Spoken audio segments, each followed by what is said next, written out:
હા આવી ગઈ બેન રૂપિયા પડવા અને તમને કહું છું વધારે પૈસા નો ધરાવતા. તું તારો જીભડો મોઢામાં ખોઈ જે આ 12 મહિનાના તહેવારે મારો સંબંધ ન બગાડતી. આ તો આપડા છોકરાનું પેટમાં બળે ને એટલે કહું છું. એને જાહો જલાલી છે, આપડા છોકરા સડિયું વિના આટા મારે છે. હા હવે આવો આવો બેન, સારું છે ને ભાઈ? હા બહુ સારું છે. ભત્રીજા શું કરે છે? ઈ આમ છે ને રમતો હોય છે. બે ભાઈ લે.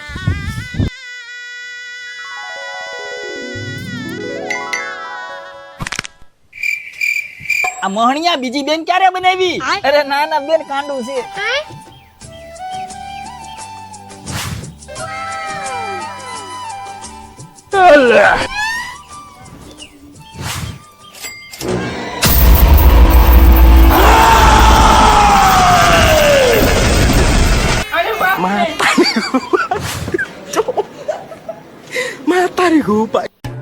હાલ ને ભાઈ નાસ્તો કરતા આવી. એલા ભાઈ મારી પાસે પૈસા નથી ને આપણી પાસે પૈસા કેદી હોય છે?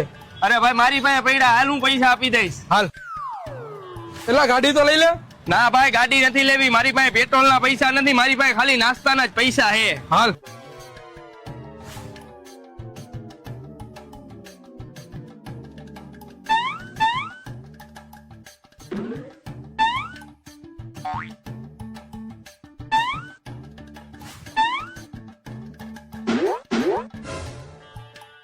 હાલે ભાઈ તારા 60 રૂપિયા પાછા. મારા 60 રૂપિયા પાછા? 40 રૂપિયા પાણીપુરી ના અને 60 રૂપિયા તને પાછા. તું મારી પાસે 100 રૂપિયા માંગતો હતો ને ઈ.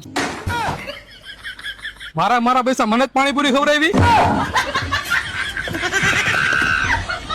તો મિત્રો ધબધબાટી ન્યૂઝ ચેનલમાં કલ્લુ કેલ્વિન કેમેરામેન સાથે હું ચંદુ અત્યારે લાઈવ ટેલિકાસ્ટમાં તમારી સાથે જોડાઈ રહ્યો છું. અત્યારે આવી ગયા છે નેતાજીના બંગલા પાસે, તો આપણે એનું ઇન્ટરવ્યુ લેવાનું છે, તો તમે જોડાયેલા રહેજો. તો નેતાજી તમારા માટે એક સવાલ છે મારી પાસે.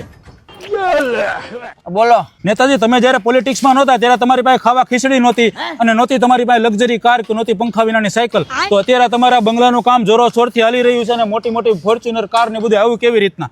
આને તો ચા પાણીના નથી આપ્યા. અરે ના, હું થોડો બીકાવ માણસ છું. તમારી છતાંય હું પબ્લિક સામે લાવીશ અને તમને ઉઘાડા પાડીશ. હું આ છે ને, હું અત્યારે તમને કોઈ દાને કહી દઉં છું, હું પૈસા.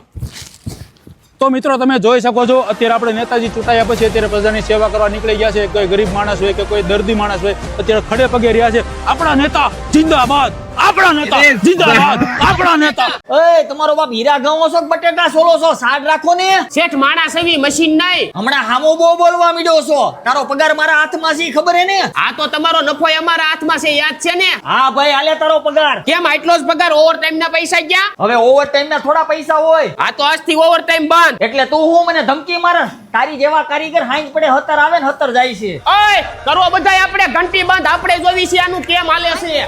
શેઠ આ શું કર્યું? અરે મારી સામે પકતાયું કરતો તો રજા આપી દીધી. પણ શેઠ આપણે આ દુબઈના શેખને માલ પુગાડવાનો છે, આ સુરતના વેપારીને બધાને માલ પુગાડવાનો છે. આમ નાના બધાય કરશે તો આપણું હાથી જાય છે. હવે હું એને મનાવો. એલા ભાઈ, એલા મારી ભૂલ થઈ ગઈ, મને માફ કરી દે. હું હવામાં સડી ગયો તો હવે આવી ભૂલ નહીં થાય. આમ જો એક શરત છે, પગાર ટાણે દેવો જોઈએ, ઓવર ટાઈમ ના પૈસા પૂરા દેવા જોઈએ અને કારીગરને માન દેવું જોઈએ. હા ભાઈ, બધી શરતો મંજૂર છે મને. એલા વાલો ને આપણે બધા ભાઈબંધ થઈને એકાદો ધંધો ચાલુ કરવી. એટલે ભાઈ એ વાત તારી હાચી. ક્યાં હું આપણે ઝાખુના ધંધા કરશું? કાંઈક સારો ધંધો કરતા હોય તો છોકરી વાળા જોવા આવે તો કહેવા તો થાય ને આમ ધંધો કરવી છે. પણ ધંધો કરશું શેનો?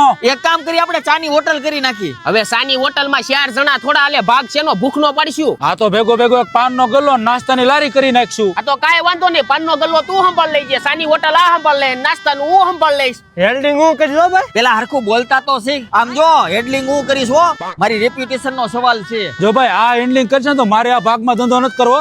મને પાવલી ભારનો આની માથે ભરોસો નથી. એક તો કટકી કરશે ને ઉપર જતા આપણી માથે રોપ જમાય છે. એ વાત તારી હાચી ભાઈ.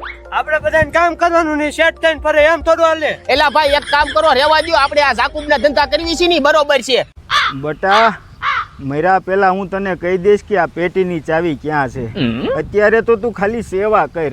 હા બાપા. વાહ ભીખા કાકા વાહ. આ જમાનામાં આવા છોકરા તો ભાગશાળીને જ મળે.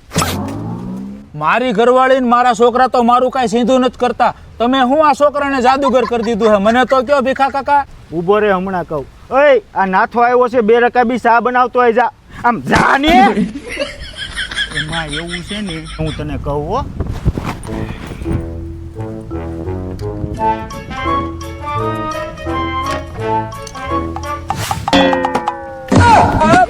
આમાં તો એટલું ઘાલી છે તે કે આમાં હોના ચાંદીના ઘરેણા નો નાખવાના હોય.